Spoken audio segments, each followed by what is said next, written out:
Hey everybody, it's Pastor Scott from Oak Ridge Community Church. We are back to doing Life Minutes. We took a few weeks off. I wanted to assess whether this was something we wanted to continue, but we got some feedback and it was good feedback. So we decided to continue with these short videos, trying to keep them down to 4 or 5 minutes. So let's get right into this first one for this week. We're going to be doing, over the next 4 weeks, just some different topics, touching on some different things. 2 Timothy 2:15 says, "Do your best to present yourself to God as one approved, a worker who has no need to be ashamed, rightly handling the word of truth." Basically, this verse is a reminder to you and I and a challenge that we are to be students of Scripture. When I was in Bible college, there were a couple of guys, I don't remember their names, don't remember a lot about them, but I do remember this. They loved to argue theology. And I believe that they fell into the camp known as Calvinist. And so they would want to argue about why you should be a Calvinist. On the other side of the aisle are those that are known as Arminian in their theology. Now, I am not going to spend the time going over the basic tenets of what a Calvinist believes or what Arminian theology believes. You can readily find that for yourself. But there was this assumption made when not only was as I was in Bible college, but over the years, you had to be either one or the other. You either were Calvinist or you were Arminian. It was this idea that there could not be other theological viewpoints, that you could actually study the Scriptures and not necessarily land in either camp. Well, I'm here to tell you that I do believe that you can study the Bible and not fit into being a staunch Calvinist or a staunch Arminian in your theology.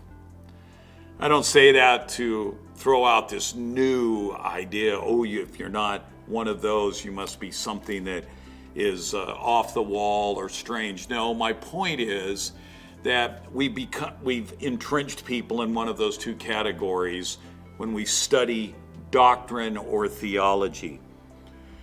Now, the study of theology is something that everybody does. When you read the Bible, you have certain viewpoints on who God is and salvation, all of those things. That is doctrine, that is theology. There have been many books written that help us to break down these different doctrines. So when we study theology, we have, categories like the inerrancy of the Bible, what the Bible is about, the Trinity, Christ and his work on the cross, angels, mankind, and several, you could go on and on. But here's my main point in this video. Every Christian should study theology. We all should be theologians. It's not just for the pastors, Bible teachers, or seminary professors. We all should be knowledgeable of doctrine. In other words, we all should know what we believe and why we believe it. And there are a lot of good resources to guide us. Over the years, I've collected a large number of theology books because I love the area, the study of theology.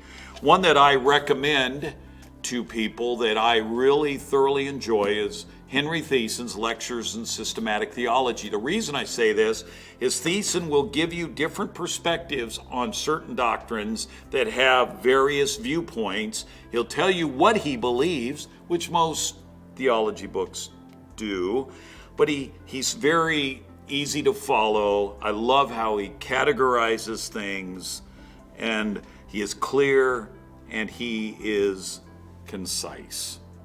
In this video, here's the point I want to make to everybody watching this.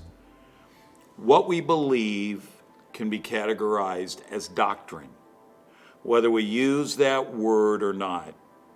You don't have to be counted either as a Calvinist or an Arminian. Next time somebody says, "Are you a Calvinist? Are you an Arminian?" Throw this one at them. Say, "No, I'm just a biblicist." And that'll get them kind of scratching their head, and you can slowly walk away. Because to be honest, we don't always fit in neatly into one of those two camps. The point of it is, theology can be fun. It can lead to deep discussions. But if you're a Christian and a follower of Jesus, I want to encourage you, become a theologian. You don't have to have a doctorate in theology, but study it. Understand why you believe what you believe. This is Pastor Scott. Have a great week.